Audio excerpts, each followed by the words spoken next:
I'm Jared Dillian. Welcome to Be Smart, the podcast about money. The podcast about highbrow money, lowbrow money, and everything in between, and how not to be an idiot with your money, because there is a lot of that going around. The whole purpose of the show is to eliminate your financial stress. Eliminate.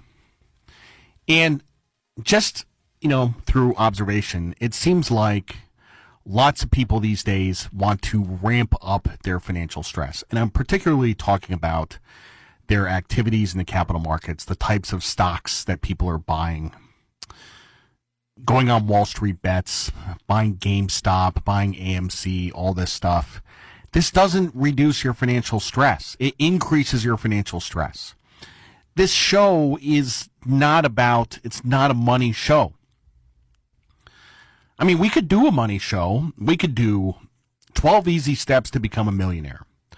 But that's not really fulfilling because, as I've said a bunch of times before, when you become a millionaire, nothing really changes. Like one day you're not a millionaire, the next day you're a millionaire, and your life is exactly the same, and you have the same worries and the same concerns, and it doesn't solve your problems.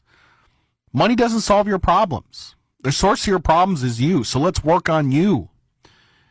I'm going to give you the plan for how to live a stress-free financial life, and this is the plan. It's 7 easy steps. I hate the easy steps thing, but it is 7 easy steps.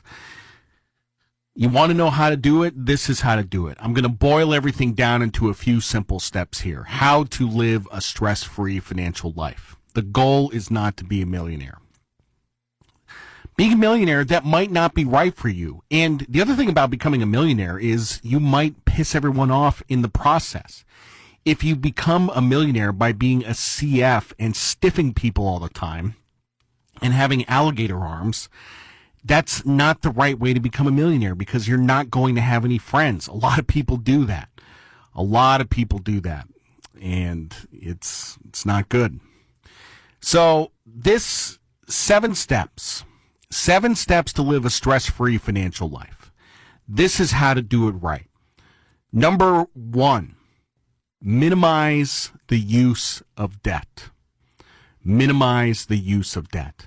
Number 2, live within your means. Live within your means. Number 3, get the big things right. The house, the car, and the student loans. Then you don't have to worry about the little things. Number 4, invest early and often. Invest early and often.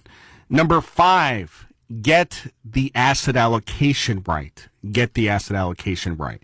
Number 6, retire as early not as early. Retire as late as you possibly can. Don't retire as early as you possibly can. You'll regret that. And number 7 is relax. Just relax. So that's pretty much it. So let's go through these one by one. Minimize the use of debt. Debt is the number 1 source of financial stress. Worrying about how you're going to make these payments. You have these payments every month. You have a mortgage payment, you have a car loan payment, you have a lease payment, you have payments on your appliances.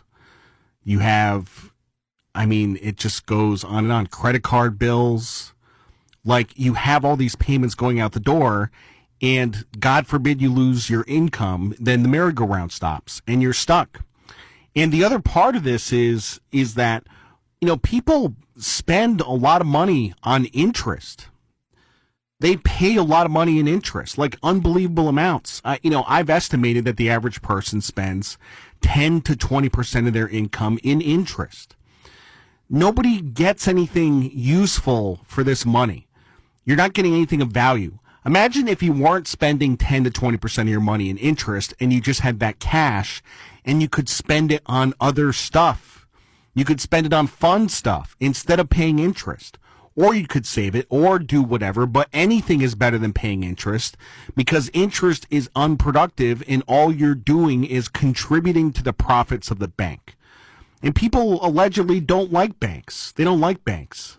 So don't be a good customer of the bank. Number 2, live within your means. You can spend some money. I'm not against consumption. I've said this a bunch of times before. I'm not against consumption. I am against keeping up with the Joneses and coveting your neighbor's stuff, coveting your neighbor's car, coveting your neighbor's house. That's not a good thing to get involved in. But you can spend some money. That's perfectly acceptable, but you cannot live above your means. You cannot live above your means. Never in my entire life have I lived above my means. Never in my entire life have I even lived at my means. I've always lived below my means. And I spend money. Number 3, get the big things right, the house, the car, the student loans. This is the number one fallacy of personal finance. And people are starting to come around to it. People are starting to realize it. The whole coffee thing. If you give up coffee, you can become a millionaire. No. I mean, maybe you can, but it's not a million small things that make you rich. It's a couple of big things. If you buy too big of a house, then your mortgage payment is going to be so large that it will crowd out your ability to save. You won't be able to save any money. All the money is going to go towards interest on the house. Same thing with the car. If you buy an $80,000 car, you're going to have lots of depreciation. You have this massive depreciation expense, and that's going to eat into your savings. In the student loans, you have to get this one right, or you're totally hosed.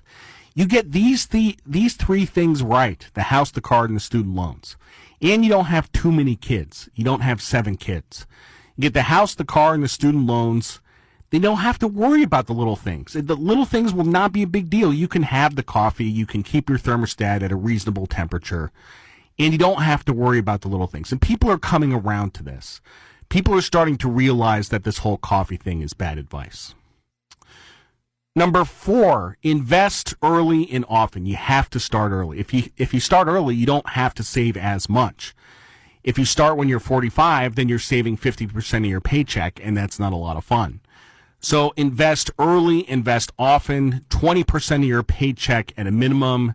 Stick to dollar cost averaging, automatic withdrawals from your checking account, put into your mutual funds. That is the best way to save. Number 5, get the asset allocation right. 100% stocks is not an asset allocation. 80% stocks is not an asset allocation. The awesome portfolio is a good asset allocation. The 35-65 portfolio is a good asset allocation. You need to have an asset allocation that minimizes your risk first and then gives you return. You need to focus on risk first and then returns. And if you do that, you'll be in a portfolio that isn't going to give you a heart attack every 3 years, and you can stay invested and keep compounding. Number 6, retire as late as you possibly can. Retiring early can destroy your finances and make you miserable. People take Social Security at age 62. They have these teeny tiny payments. Then they live to be 92. It's really bad. And it's not just Social Security. You retire early, then you start eating through your savings. People are healthy these days. You can work until age 70. You can work beyond age 70.